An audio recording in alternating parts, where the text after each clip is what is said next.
Tulang sapi mungkin menjadi salah satu bagian yang paling tidak disukai, bahkan dianggap sebagai limbah saat pengolahan sapi. Bahkan sebagian orang akan merasa gengsi dan malu ketika harus memasak atau mengkonsumsi tulang sapi karena dianggap bahan makanan yang tak berharga. Namun siapa sangka, di balik anggapan remeh ini rupanya ada sebuah rahasia besar yang tersimpan di dalam tulang sapi. Dari khasiat untuk stamina dan imunitas tubuh, pencegah berbagai penyakit, bahkan digadang-gadang bisa menjadi skincare alami alias kecantikan kulit. Nutrisi ajaib ini bernama sumsum tulang sapi. Badan saya tadinya capek-capek, terus asal makan ini nih sumsum tulang sapi ini fit kembali gitu. Bahkan banyak juga yang telah membuktikan dengan mengkonsumsi sumsum sapi secara rutin dapat mengatasi berbagai keluhan penyakit tulang dan persendian. Sumsum sendiri sebenarnya adalah sejenis jaringan spons yang tersimpan di dalam tulang baik hewan maupun manusia. Tersusun atas sel-sel induk yang berkembang menjadi sel darah merah, sel darah putih atau trombosit. Mengutip Jurnal Kesehatan Internasional dari National Library of Medicine Amerika Serikat, manfaat utama sumsum tulang sapi bagi tubuh manusia yaitu berkaitan dengan transportasi oksigen dan meningkatkan kekebalan tubuh. Dalam 100 gram sumsum sapi mengandung 84,4 gram lemak, 786 kalori, serta 6,7 gram protein. Banyak yang menyebut sumsum adalah tempat tersimpannya saripati seluruh nutrisi dan protein dari dalam tubuh. Manfaatnya banyak sekali yang tidak ketahui. Yang pertama adalah yang buat saripati, buat sel darah merah, sel darah putih. Untuk apa? Untuk transport oksigen. Jadi kita nggak ngerasa lemas tuh, karena kan transport oksigen di seluruh tubuh kita butuhin supaya kita segar kan. Nah itu penting banget yang kita nggak tahu.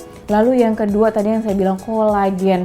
Jadi elastisitas kulit tuh yang mau awet muda, kolagennya bagus, kolagennya banyak di tubuh, itu sumsum tulang ada. Dan yang paling penting untuk orang yang sudah usia lanjut, terutama yang kandungan kadar kakinya yang resiko osteoartritis tinggi, di kandungan glukosaminnya cukup tinggi. Jadi bagus sekali. Dan yang paling penting karena kandungan proteinnya itu tinggi, dia untuk imunitas tubuh pastinya.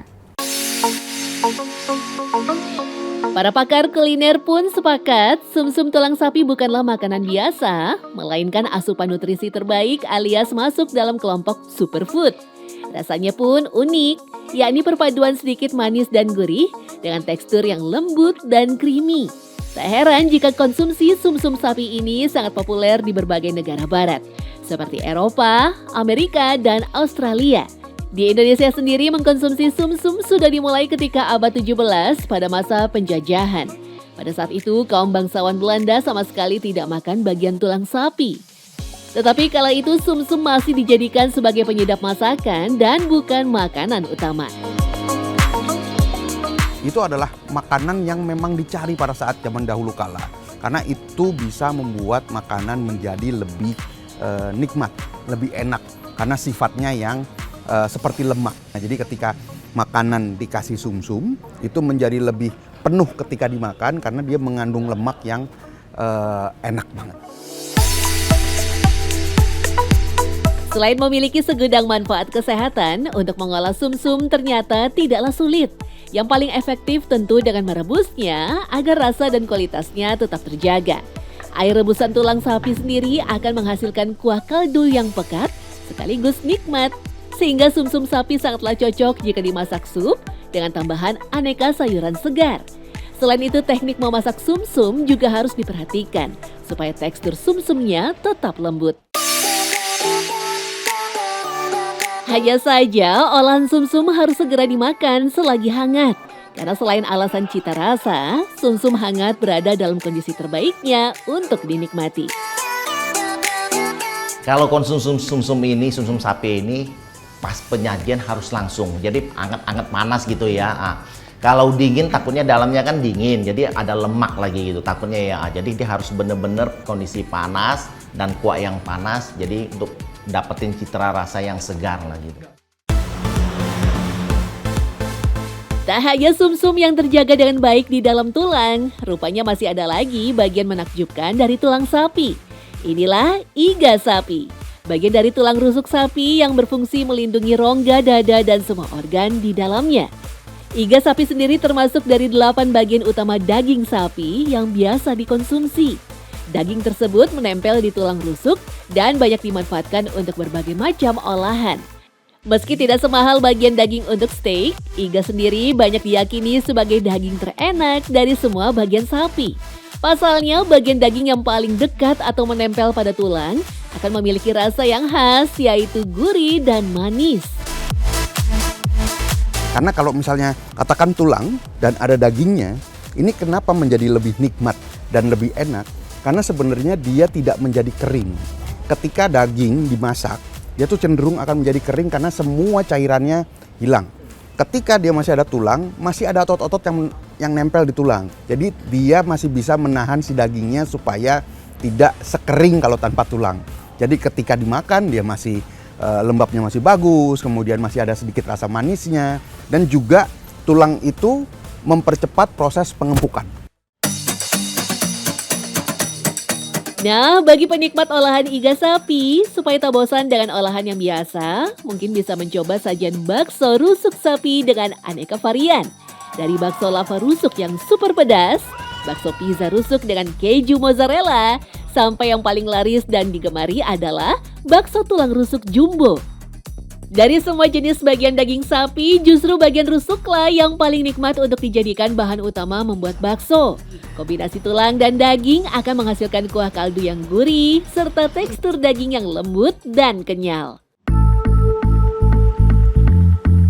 Cara membuat aneka bakso berbahan daging dan tulang rusuk ini sangat mudah dan bisa dicoba sendiri di rumah.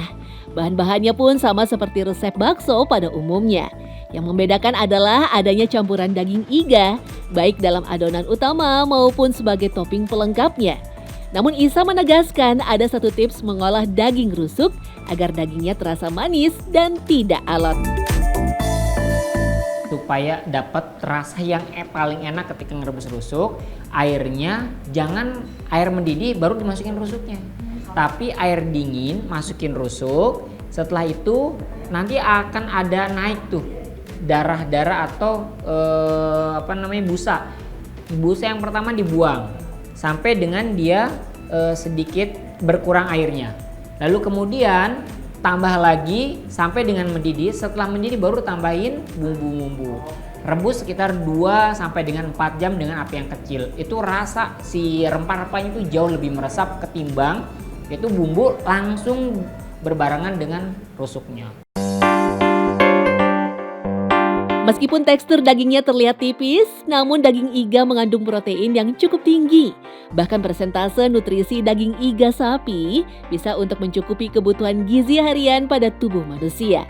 Mengkonsumsi daging iga dapat mencegah infeksi virus dan bakteri dalam tubuh, melancarkan peredaran darah, serta menjaga elastisitas kulit.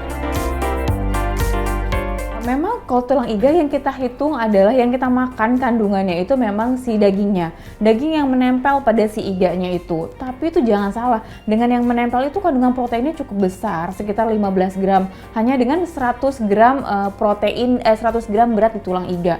Jadi cukup tinggi. Jadi kandungan yang tinggi itu pasti proteinnya banyak dan yang paling penting zat besinya itu tinggi. Zat besi tinggi untuk apa? Untuk mencegah terjadinya anemia, untuk imunitas tubuh, untuk metabolisme tubuh, enzim-enzim. Tak habis sampai daging iga dan sumsum, tulang sapi pun bisa dimanfaatkan untuk kesehatan. Berdasarkan data gizi dan medis kedokteran, tulang sapi kaya akan kalsium dengan struktur yang menyerupai dengan tulang alami manusia. Sehingga tulang sapi dapat diolah menjadi suspensi atau pasta padat yang dapat digunakan sebagai sumber biomaterial untuk aplikasi tulang hidroksiapatit atau pengobatan cacat tulang pada tubuh manusia. Bahkan saat ini olahan cacahan tulang sapi atau cattle bone gears sangat berpeluang menjadi komoditi ekspor yang menjanjikan. Jepang memanfaatkan cacahan tulang sapi sebagai komponen penyaring air atau water treatment serta menjadi bahan baku pembuatan pupuk.